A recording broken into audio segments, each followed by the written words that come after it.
তো আবার video recording start করে দিয়েছি। গঙ্গা দেখতে পাচ্ছ,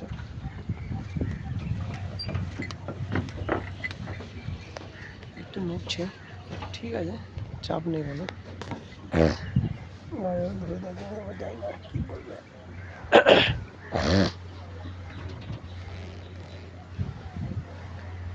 তো যাবো এখান থেকে ডাইরেক্ট ইচ্ছাপুর। মানে একটা কাজ বললে সেরকম করতে পারে না। ঠিক আছে, চলো, কোনো রকম হচ্ছে হবে, দেখা যাক কি হয়। তবে এদিকে ঘাটটা পুরো ফাঁকা, বেশি লোকজন নেই। ওদিকের ঘাটগুলো যেমন ভিড়, তো এদিকে ঘাটটা ফাঁকা। ওদিকে ঘাটে 10 টাকা করে নেয়। গঙ্গাতে আছি, এই গাড়িটা অলরেডি 2-3 বার গঙ্গার এপার ওপার হয়ে গেছে। এই নিয়ে 3 বার হচ্ছে, দুদিনে 2-3 বার। ঠিক আছে, তো ঠিক আছে, চলো আবার পরে নেক্সট ব্লগ আপলোড করব। এক্সট্রিম 125 আর